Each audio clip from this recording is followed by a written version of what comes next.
Processus psychopathologique. Université Paris Descartes, 75. Juin 2019.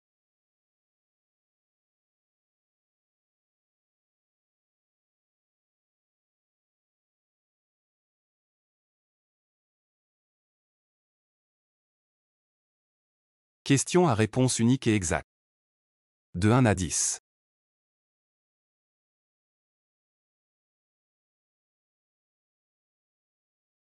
Question 1. Les hallucinations et le délire entrent dans le cadre des symptômes. A. Positif. B. Négatif. C. Déficitaire. D. Autistique. E. De désorganisation.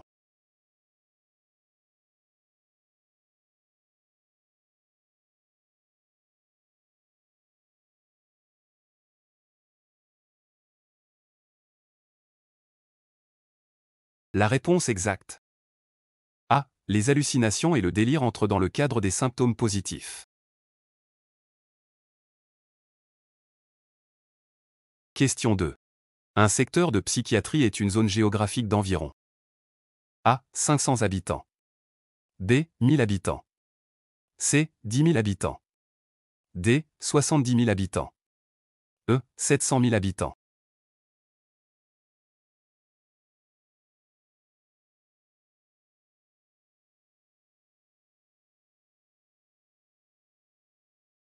La réponse exacte. Un secteur de psychiatrie est une zone géographique d'environ D. 70 000 habitants. Question 3. La dépression du postpartum désigne une dépression. A. Avant l'accouchement. B. Avant la grossesse. C. Pendant la grossesse. D. Après l'accouchement. E. Du nouveau-né.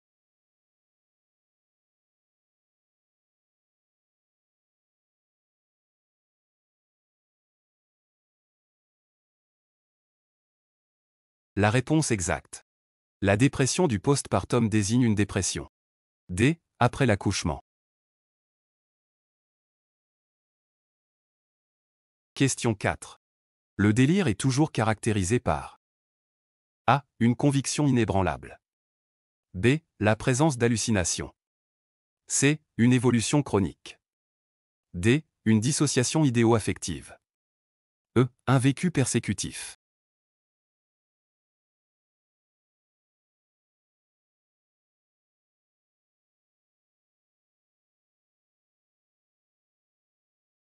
La réponse exacte. Le délire est toujours caractérisé par A. Une conviction inébranlable. Question 5.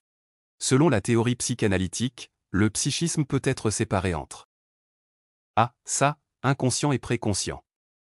B. Inconscient, préconscient et surmoi. C. Moi, ça et conscient. D. Ça, moi et surmoi. E. Moi, surmoi et inconscient.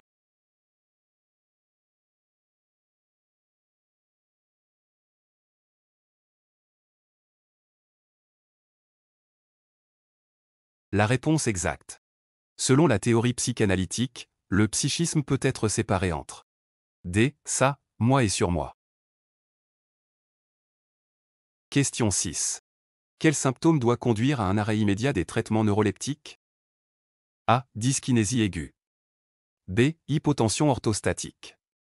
C. Fièvre supérieure à 38,5 degrés associée à une rigidité musculaire. D. Tachycardie. E. Tremblement.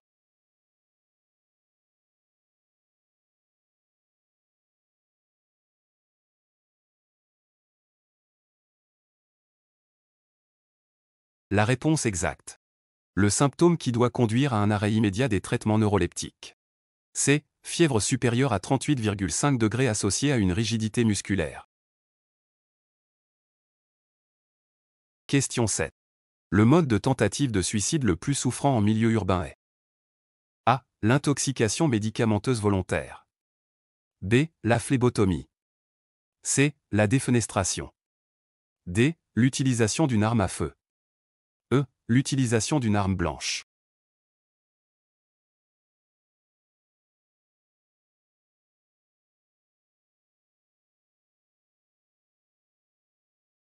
La réponse exacte. Le mode de tentative de suicide le plus souffrant en milieu urbain est A. L'intoxication médicamenteuse volontaire. Question 8. Un patient est suicidant lorsqu'il A. Envisage de mettre fin à ses jours. B. Pense régulièrement à sa propre mort. C. A tenté de mettre fin à ses jours. D. Ne pense pas au suicide. E. A mis fin à ses jours.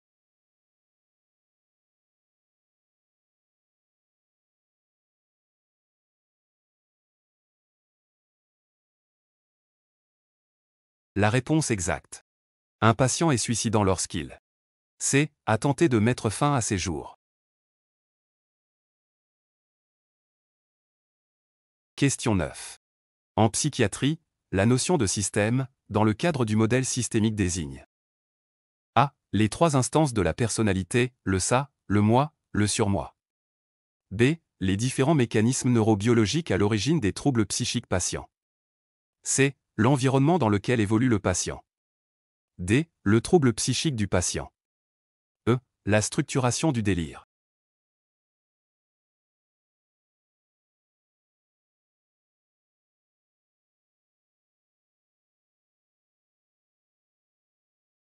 La réponse exacte.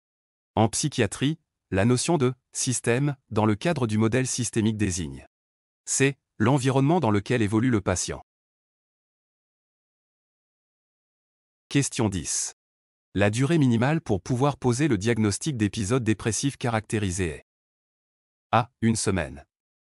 B. 2 semaines. C. 1 mois. D. 3 mois. E. 6 mois.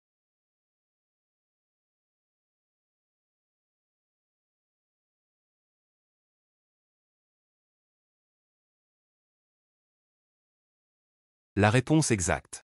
La durée minimale pour pouvoir poser le diagnostic d'épisode dépressif caractérisé est B. 2 semaines. Question à choix multiples. De 11 à 40.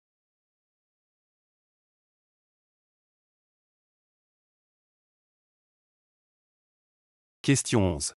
La loi sur la sectorisation psychiatrique. A. Impose au secteur de n'accueillir que des personnes domiciliées sur le territoire qu'il couvre. B. Prévoit que la même équipe pluriprofessionnelle accomplisse des missions de prévention, de soins et de suivi post-hospitalisation.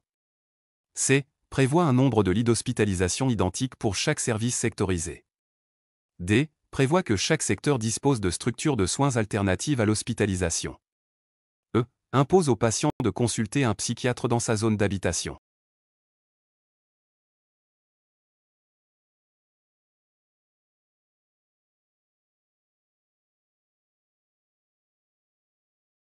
Réponse exacte. La loi sur la sectorisation psychiatrique. B. Prévoit que la même équipe pluriprofessionnelle accomplisse des missions de prévention, de soins et de suivi post-hospitalisation. D. Prévoit que chaque secteur dispose de structures de soins alternatives à l'hospitalisation. Question 12. Un secteur de psychiatrie comprend obligatoirement A. Un centre médico-psychologique. B. Une unité d'hospitalisation temps plein. C. Une unité pour malades difficiles. D. Une unité médico-judiciaire. E. Un centre de post-cure.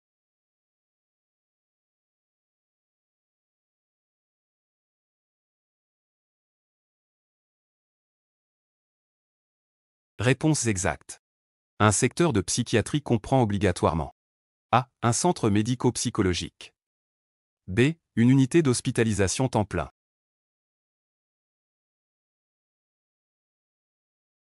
Question 13. L'admission en soins psychiatriques à la demande d'un tiers SPDT nécessite A. Une demande d'hospitalisation rédigée par un tiers pouvant justifier de liens antérieurs avec le patient. B. Un justificatif de l'identité du patient et du tierce. C. Deux certificats médicaux dont au moins un émanant d'un médecin extérieur à l'établissement. D. Un seul certificat médical, émanant obligatoirement d'un médecin extérieur à l'établissement. E. Deux certificats médicaux dont au moins un émanant d'un psychiatre.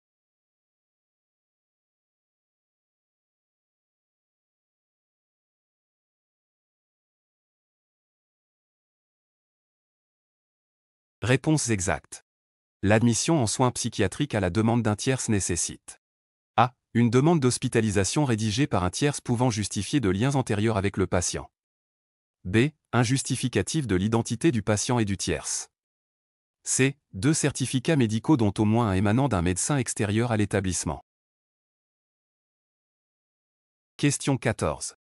Un patient hospitalisé sous contrainte conserve le droit de a. Se livrer à des activités religieuses. B. Recevoir du courrier. C. Circuler librement. D. Prendre conseil auprès d'un avocat.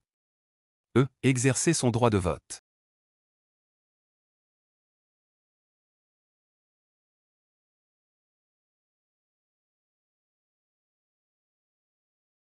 Réponse exacte. Un patient hospitalisé sous contrainte conserve le droit de a. Se livrer à des activités religieuses. B. Recevoir du courrier. D. Prendre conseil auprès d'un avocat. E. Exercer son droit de vote.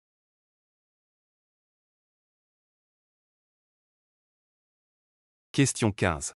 Parmi les propositions suivantes, quelles sont celles qui correspondent à un trouble de personnalité reconnu dans les classifications internationales? A. Personnalité antisociale. B. Personnalité sadique. C. Personnalité obsessionnelle. D. Personnalité bipolaire. E. Personnalité histrionique.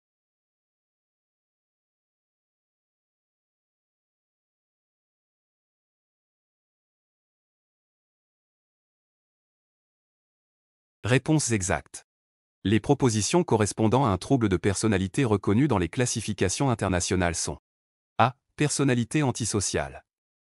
C. Personnalité obsessionnelle. E. Personnalité histrionique. Question 16. Les éléments en faveur d'une personnalité borderline comprennent A. Un sentiment chronique de vide. B. Un émoussement de l'affectivité. C. Une instabilité émotionnelle. D. Un caractère soupçonneux. E. Un perfectionnisme qui entrave l'achèvement des tâches.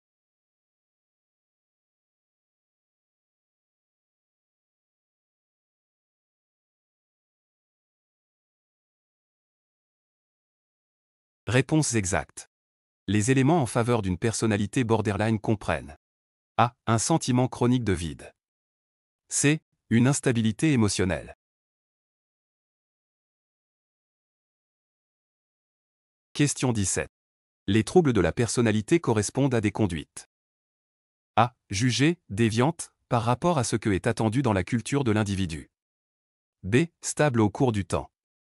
C. Pouvant apparaître tardivement dans la vie. D. Pouvant être induite par la prise de toxiques. E. Pouvant être secondaire à une maladie chronique.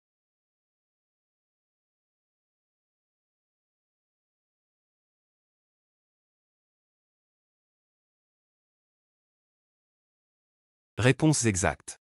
Les troubles de la personnalité correspondent à des conduites A. Jugées déviantes par rapport à ce que est attendu dans la culture de l'individu. B. Stable au cours du temps. Question 18. Concernant le patient confus. A. C'est une urgence médicale nécessitant une hospitalisation en psychiatrie. B. C'est une urgence médicale pouvant engager le pronostic vital. C. L'étiologie doit être déterminée en urgence. D. L'étiologie est souvent d'origine psychiatrique. E. Le bilan biologique n'est pas indispensable.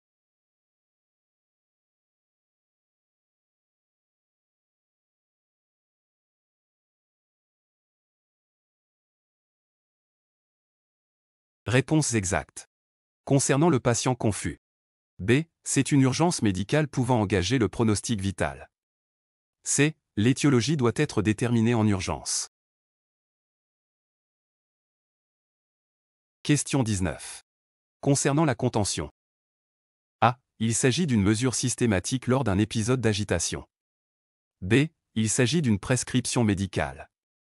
C. Un des objectifs principaux est de prévenir la rupture thérapeutique. D. Elle remplace une sédation chimique. E. Son indication doit être réévaluée toutes les 24 heures.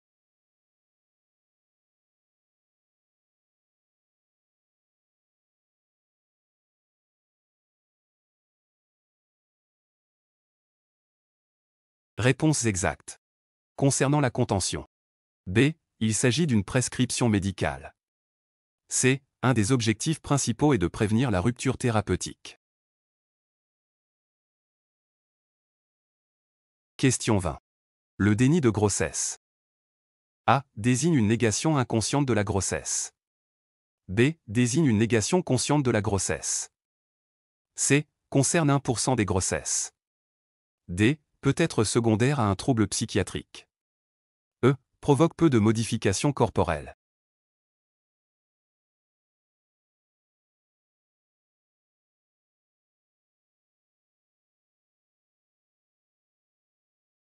Réponses exactes. Le déni de grossesse. A. Désigne une négation inconsciente de la grossesse. D. Peut être secondaire à un trouble psychiatrique. E. Provoque peu de modifications corporelles.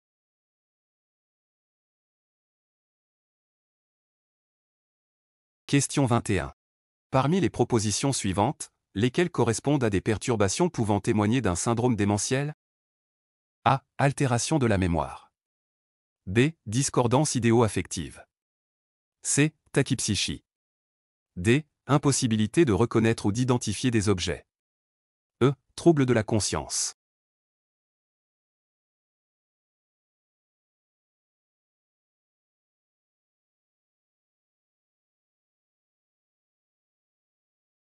Réponses exactes.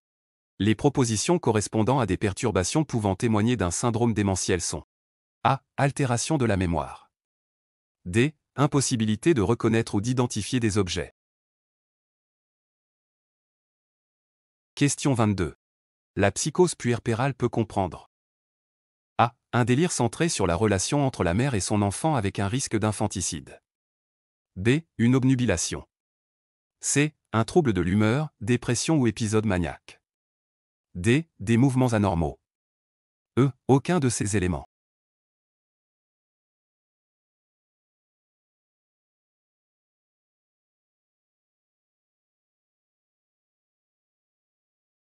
Réponses exactes. La psychose puerpérale peut comprendre A. Un délire centré sur la relation entre la mère et son enfant avec un risque d'infanticide. B. Une obnubilation. C. Un trouble de l'humeur, dépression ou épisode maniaque.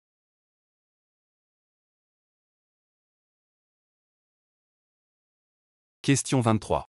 Parmi les symptômes suivants, quels sont ceux fréquemment rencontrés dans un épisode psychotique bref? A. Angoisse. B. Hallucinations intrapsychiques. C. Désorientation temporo-spatiale.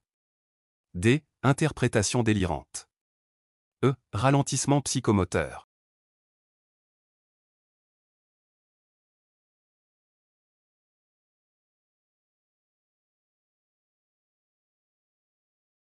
Réponses exactes.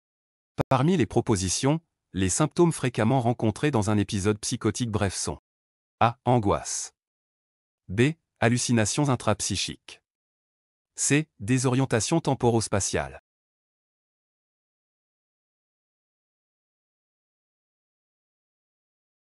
Question 24.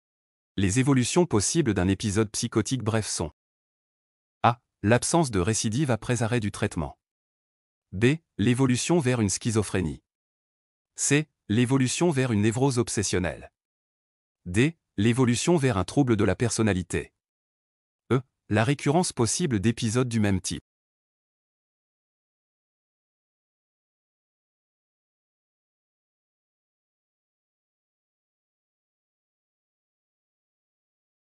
Réponses exactes.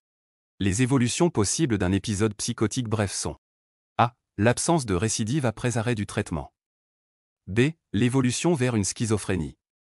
D. L'évolution vers un trouble de la personnalité.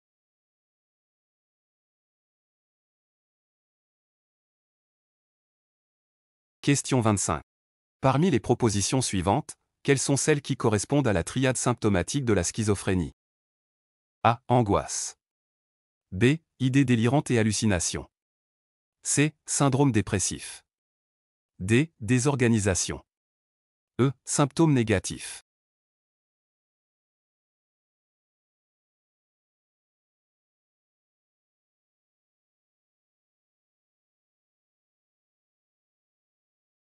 Réponses exactes. Les propositions qui correspondent à la triade symptomatique de la schizophrénie sont B. Idées délirantes et hallucinations. D. Désorganisation. E. Symptômes négatifs.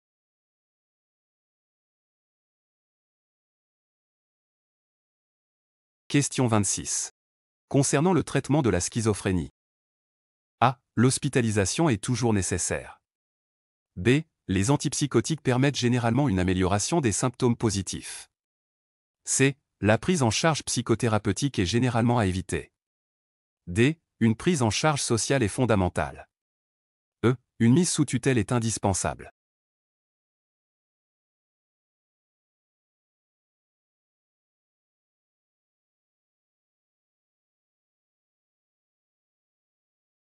Réponses exactes. Concernant le traitement de la schizophrénie. B. Les antipsychotiques permettent généralement une amélioration des symptômes positifs. D. Une prise en charge sociale est fondamentale. Question 27. Les principaux objectifs de la mise en place d'un traitement antipsychotique chez un patient atteint d'une schizophrénie sont A. Amélioration des performances cognitives, sociales et professionnelles. B. Diminution des symptômes positifs. C. Réduction des durées d'hospitalisation. D. Traitement d'un syndrome dépressif associé. E. Traitement d'une dépendance à un toxique associé.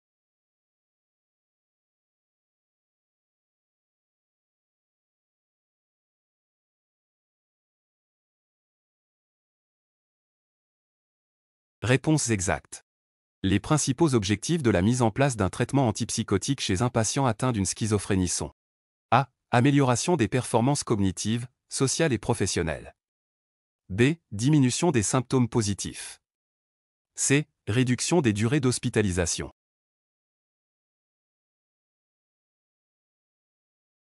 Question 28. Lorsqu'un traitement antipsychotique est initié chez un patient, il convient de surveiller A. La température. B. La tension artérielle en position couchée et à l'orthostatisme. C. La sédation. D. L'audition. E. Le transit.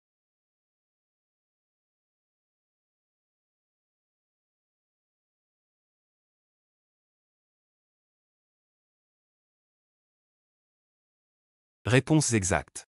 Lorsqu'un traitement antipsychotique est initié chez un patient, il convient de surveiller A. La température. B. La tension artérielle en position couchée et à l'orthostatisme. C. La sédation. E. Le transit.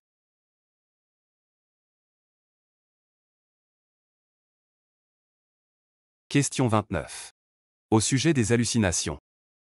A. La présence de phénomènes hallucinatoires signe toujours une pathologie psychiatrique. B. La description d'hallucinations visuelles par un patient doit faire évoquer prioritairement un diagnostic de schizophrénie. C. L'hallucination correspond à la perception d'un objet réel, mais déformé, totalement transformé au point d'être trompeuse pour le patient. D. Les hallucinations constituent un mécanisme délirant très fréquemment retrouvé dans les troubles psychotiques. E. La soliloquie doit faire évoquer la présence d'hallucinations auditives.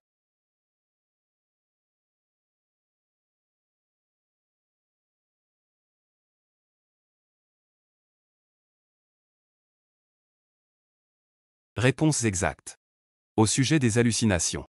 D. Les hallucinations constituent un mécanisme délirant très fréquemment retrouvé dans les troubles psychotiques. E. La soliloquie doit faire évoquer la présence d'hallucinations auditives.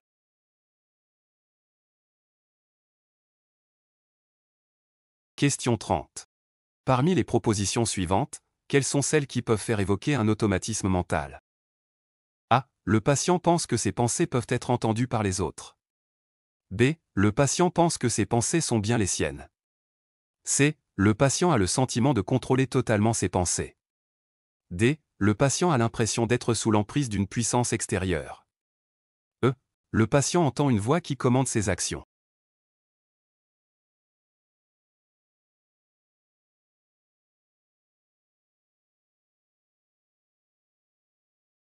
Réponses exactes. Parmi les propositions, celles qui peuvent faire évoquer un automatisme mental sont A. Le patient pense que ses pensées peuvent être entendues par les autres. D. Le patient a l'impression d'être sous l'emprise d'une puissance extérieure. le patient entend une voix qui commande ses actions.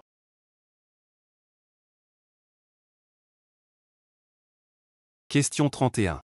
Parmi les symptômes suivants, certains sont caractéristiques d'un syndrome confusionnel. A. Désorientation temporo-spatiale. B. Délire de persécution systématisé. C. Anxiété avec perplexité. D. Hallucination fugace et polysensorielle d'allure onirique. E. Fluctuation des symptômes.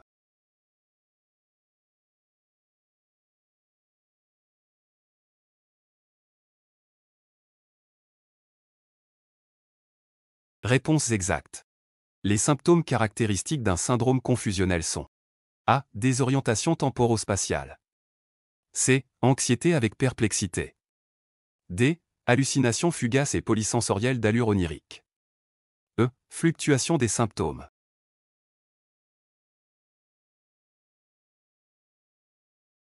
Question 32.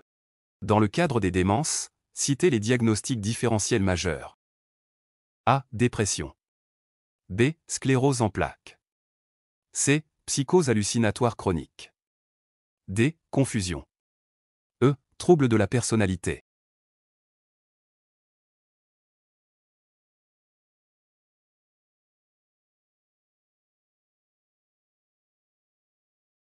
Réponses exactes. Les diagnostics différentiels majeurs des démences sont A. Dépression. D. Confusion.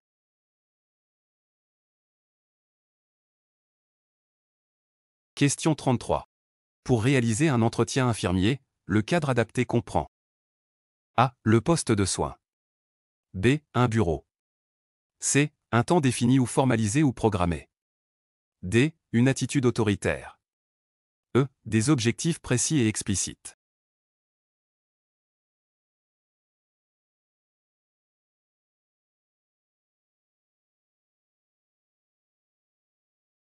Réponses exactes.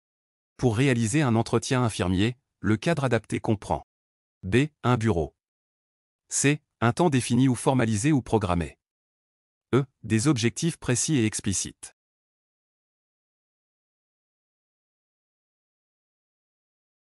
Question 34.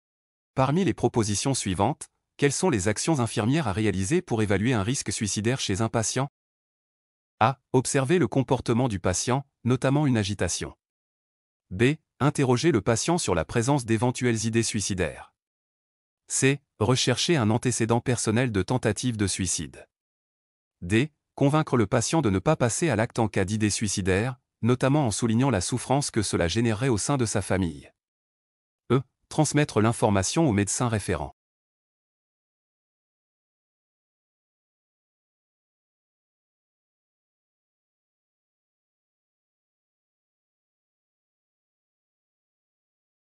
Réponses exactes. Les actions infirmières à réaliser pour évaluer un risque suicidaire chez un patient sont A. Observer le comportement du patient, notamment une agitation. B. Interroger le patient sur la présence d'éventuelles idées suicidaires. C. Rechercher un antécédent personnel de tentative de suicide. E. Transmettre l'information au médecin référent. Question 35. Un syndrome dépressif peut se caractériser par A. Une anédonie. B. Une aboulie. C. Une discordance idéo-affective. D. Une augmentation de l'appétit. E. Une autodévalorisation.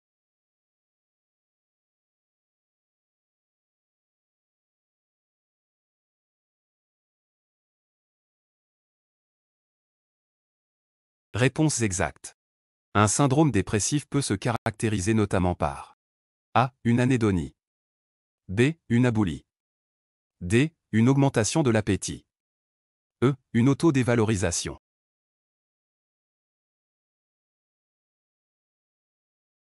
Question 36. Les caractéristiques d'un ralentissement psychomoteur sont A. Une bradypsychie. B. Une bradykinésie. C. Une bradypnée. D. Une bradycardie. E. Une bradyphémie.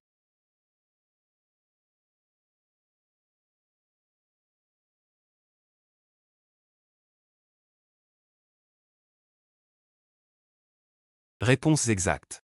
Les caractéristiques d'un ralentissement psychomoteur sont A. Une bradypsychie. B. Une bradykinésie. E. Une bradyphémie. Question 37. Un traitement antidépresseur. A. Se prend tous les jours. B. Se prend uniquement les jours de grande tristesse. C. Induit souvent une dépendance. D. Nécessite d'attendre 2 à 4 semaines pour pouvoir juger de son efficacité. E. Augmente le risque de passage à l'acte suicidaire.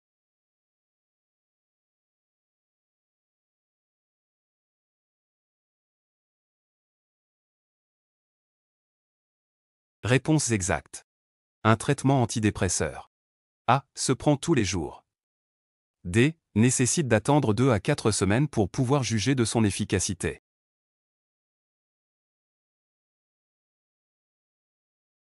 Question 38.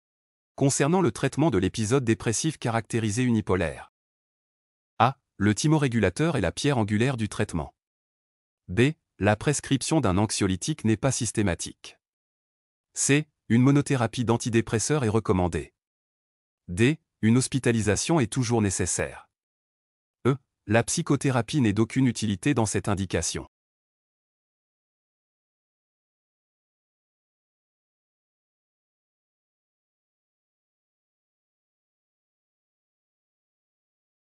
Réponse exacte.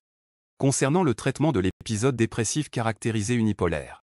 B. La prescription d'un anxiolytique n'est pas systématique. C. Une monothérapie d'antidépresseurs est recommandée. Question 39. Les tentatives de suicide. A. Nécessitent une évaluation psychiatrique systématique. B. Sont plus fréquentes chez les femmes que chez les hommes. C. Sont associées à un risque élevé de suicide ultérieur. D. Sont fréquemment sous-tendues par un trouble mental caractérisé. E. Nécessitent la mise en place systématique d'un traitement antidépresseur.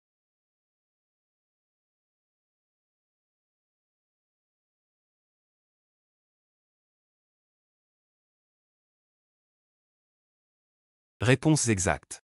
Les tentatives de suicide. A. Nécessitent une évaluation psychiatrique systématique.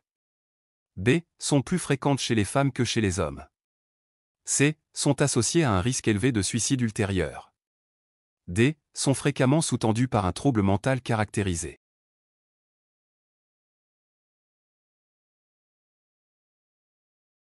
Question 40. Concernant la conduite à tenir en cas de risque suicidaire en hospitalisation. A. Installer le patient près du poste de soins. B. Supprimer les visites. C. Bloquer les fenêtres. D. Faire un inventaire des affaires du patient. E. Confisquer le téléphone.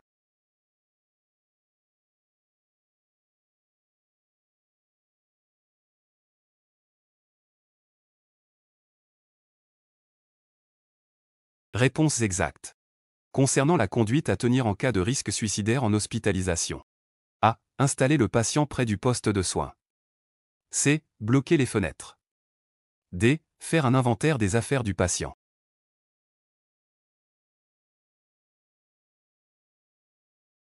Merci pour votre attention. N'hésitez pas à nous faire part de vos remarques et vos suggestions.